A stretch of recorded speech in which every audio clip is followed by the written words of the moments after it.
Riza Khalid adalah seorang pengusaha Indonesia yang dikenal memiliki peran penting dalam beberapa sektor, terutama energi dan bisnis. Di Pertamina, ia pernah terlibat sebagai bagian dari beberapa proyek besar dan memiliki kedekatan dengan perusahaan minyak negara tersebut. Namun, perlu dicatat bahwa peran Riza Khalid dalam Pertamina tidak selalu memiliki pengaruh langsung atau sebagai bagian dari manajemen inti. Sebagian besar keterlibatannya lebih terkait dengan posisi sebagai konsultan atau dalam kapasitas yang lebih berhubungan dengan pengaruh bisnis dan jaringan. Riza memiliki jaringan yang luas dengan berbagai pihak yang berpengaruh, termasuk politisi, pejabat pemerintah, dan pengusaha besar lainnya. Salah satu ciri khas Riza adalah kemampuannya untuk terlibat dalam berbagai sektor penting di Indonesia, terutama yang berhubungan dengan sumber daya alam. Sebagai pengusaha yang memiliki banyak koneksi di dunia energi, Riza menjadi sosok yang tidak terpisahkan dalam diskusi-diskusi penting tentang kebijakan energi dan bisnis migas di Indonesia. Salah satu area utama di mana Riza Khalid banyak berkontribusi adalah dalam proyek-proyek energi dan infrastruktur yang sering melibatkan Pertamina. Salah satu contoh adalah ketika Riza terlibat dalam pengembangan infrastruktur minyak dan gas di Indonesia yang berhubungan langsung dengan kegiatan operasional Pertamina. Selain itu, Riza Khalid juga dikenal sebagai seorang pengusaha yang memiliki kepemilikan atau keterlibatan dalam beberapa perusahaan energi besar di Indonesia. Beberapa perusahaan ini seringkali bekerja sama dengan Pertamina dalam proyek-proyek pengolahan minyak dan gas, distribusi energi, dan pembangunan infrastruktur terkait. Seperti banyak tokoh bisnis lainnya, peran Riza Khalid di dunia energi tidak lepas dari kontroversi. Salah satu isu yang sempat mencuat adalah mengenai dugaan adanya hubungan dekatnya dengan beberapa pejabat pemerintahan yang mempengaruhi keputusan-keputusan strategis di perusahaan-perusahaan energi besar seperti Pertamina. Beberapa pihak mengkritik adanya pengaruh dari pengusaha dalam keputusan yang diambil oleh BUMN besar seperti Pertamina, terutama terkait dengan proses tender proyek pengadaan barang dan jasa serta distribusi kontrak-kontrak besar.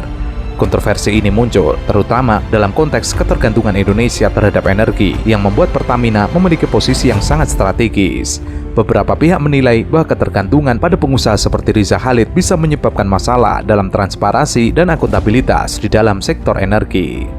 Paham betul bahwa seluruh presiden mulai dari Pak Harto sampai sekarang itu selalu dekat dengan bapaknya swasta yang ditangkap. Lalu, dan saya punya sejarah juga dengan bapaknya. Punya sejarah itu maksudnya pernah saya diangkat jadi sekretaris Kementerian BUMN itu 2005. Dan saya diminta ketemu seseorang mafia migas itu. Dari istana yang minta. Dari istana yang minta. Saya dilantik jam 11, saya disuruh minta ketemu jam 3. Hanya berapa jam? Hah? Ya udahlah, 2000. Nah, pada saat itu yang minta ketemu saya itu bukan orang itu. Atau ada di dalam. Dia bilang, kok Anda ada di sini? Kita mau ketemu. Lah, kita nggak janji ya? Nah, yang itu udah datang, yang dari istana menemani. Enggak, permintaannya sederhana kok. Selama Anda menjabat, mohon jangan diganggu. Saya bilang, selama saya menjabat akan aku ganggu. Karena saya nggak suka namanya ada perampokan di BUMN selama saya ada. Tuh, selama aku menjabat, aku ganggu. Kasus dugaan mega korupsi di lingkungan PT Pertamina cukup mencengangkan publik tanah air. Nilai kerugian negara yang begitu fantastis membuat masyarakat geram. Atas pengungkapan yang dilakukan oleh Kejaksaan Agung itu, mantan sekretaris BUMN Said Didu ikut memberikan komentarnya. Tokoh yang dikenal kritis itu khusus menyoroti salah seorang tersangka Muhammad Keri Andriantono yang merupakan putra pengusaha Muhammad Riza Khalid. Said Didu menyebut langkah Kejaksaan Agung dalam mengungkapkan kasus tersebut menjadi tanda yang baik dalam memberantas mafia migas di Indonesia. Penangkapan pejabat Pertamina dan putra MRC oleh Kejaksaan Agung diharapkan sebagai langkah Presiden Prabowo menggulung karpet merah mafia migas di Indonesia yang selama ini diberikan oleh rezim sebelumnya kepada mafia migas tersebut. Nah, malam ditelepon saya ke rumah. Pak, Bapak marahin orangnya. Kenapa? Ya siap-siap lah diganti. Alhamdulillah kalau diganti. Jadi, nah, saya ketemu lagi di kasus Papa minta saham. Di 2008 pada saat Pak Sudirman Said dengan Pak Adi Sumarno membuat ISG untuk menggantikan peran Petra. Nah, sudah berjalan, saya sekretaris Kementerian BUMN. Pak Hari Sumarno almarhum, Pak ini sepertinya tidak disetujui dibubarkan Petral. Tidak disetujui ISC dibangun. ISC itu adalah mengatur pengadaan migas lewat langsung Pertamina, tidak lagi lewat Petral. Nah, tahu-tahu Pak Sudirman Said dia deputi direktur untuk mengatur ISC. Nah, karena tekanan kuat sekali, Sudirman Said dipecat dan proses ISC dihentikan. Maka kembali lagi ke Petral, itu 2008. Nah, saya bro, kok begini ya hebatnya orang ini. Orangnya sama. Nah, memang hebat sekali. Maksud saya Pak Banggar ini, bahwa Pak Prabowo masuk di sini itu makan bubur panas mulai dari tengah. Dan kalau dia berhasil maka gampang memakan yang di pinggir.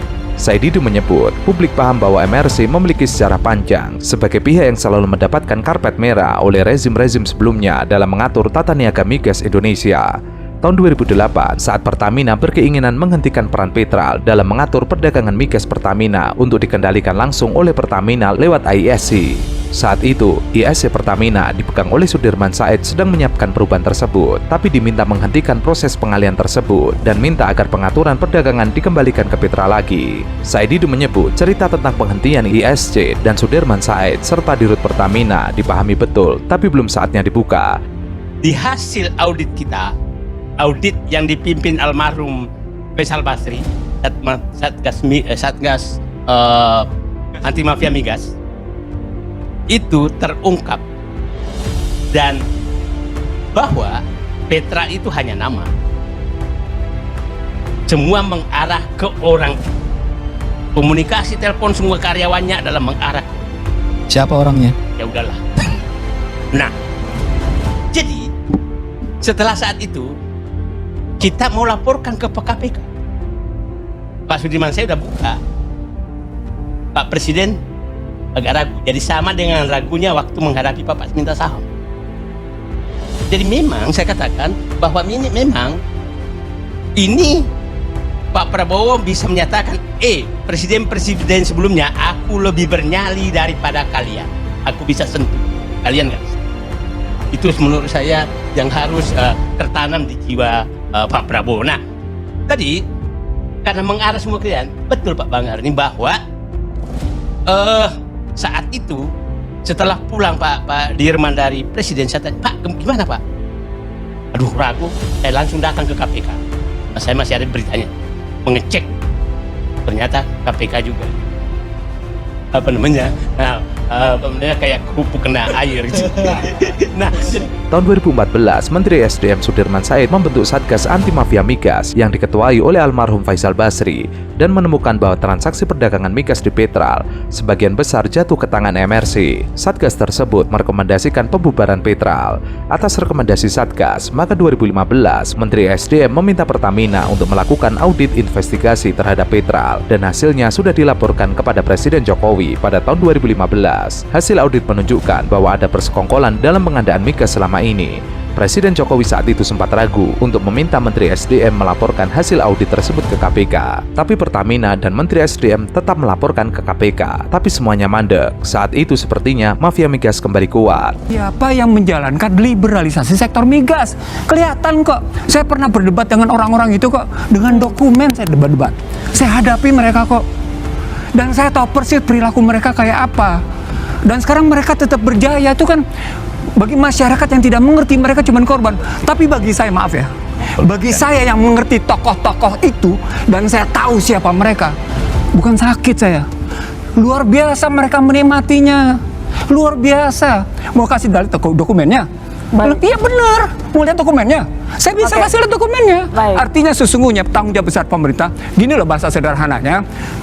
Komisi 12 sekarang punya tugas menyampaikan kepada Presiden kapan undang-undang migas diberesin. Muhammad Reza Khalid kita nanti akan nyebut Kerry yang jadi beneficial owner yang jadi tersangka di kasus ini gitu ya. Yeah. Nah, dulu di zaman masih ada Petral, itu sebelum tender itu Pertamina lewat integrated supply chain-nya mereka itu punya owner estimate harga perkiraan sendiri dari minyak yang akan dia impor.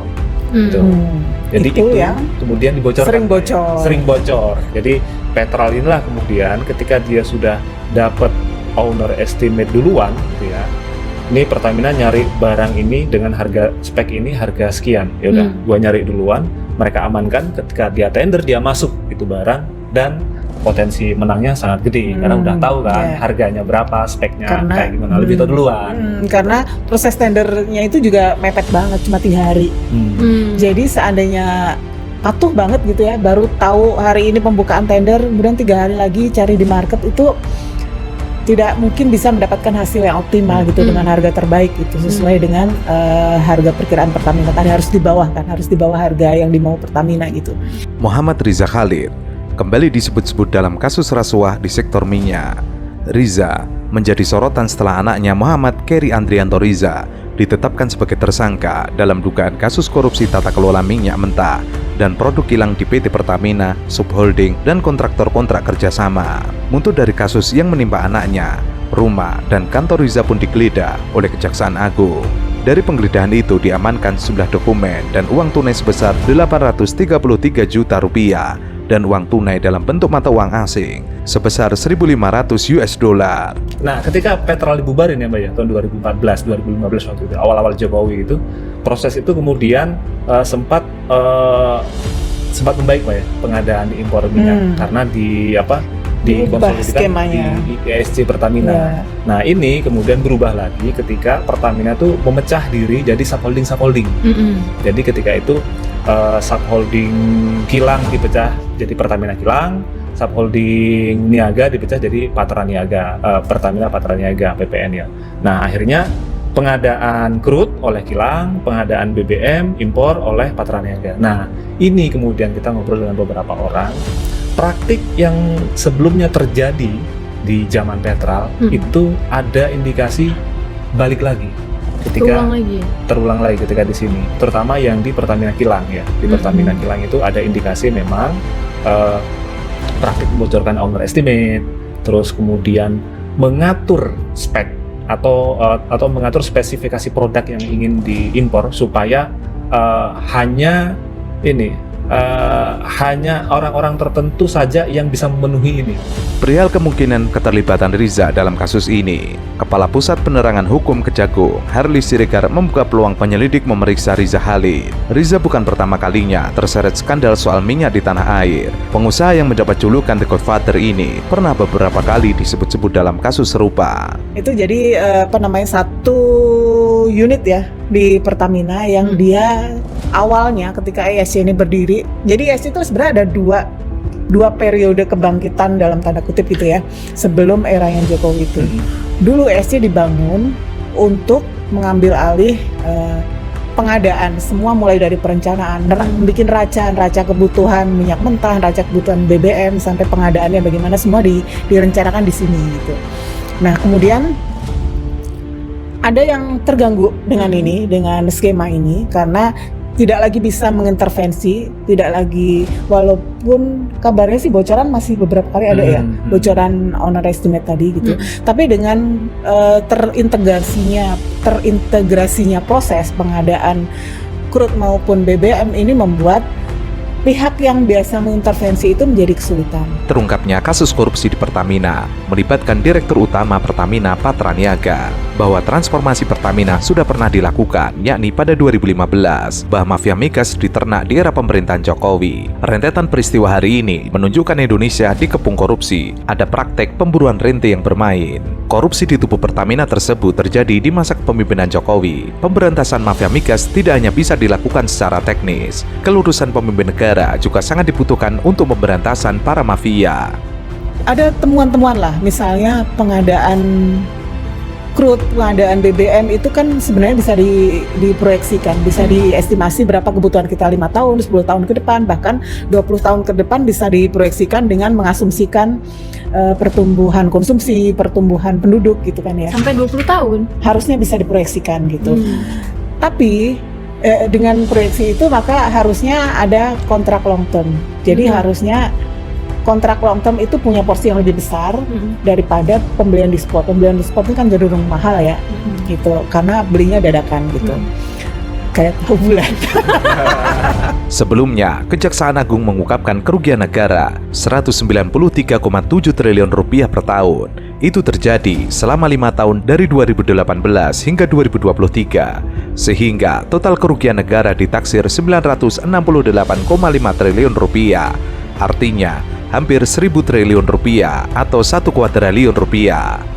Ada rapat yang melibatkan petinggi Patraniaga dan orang kilang, sehingga dikondisikan kilang itu tidak menyerap semua crude yang ada di dalam negeri gitu. Nah, dikondisikan dengan kapasitas tertentu tidak bisa menyerap, padahal ketersediaan crude itu ada gitu.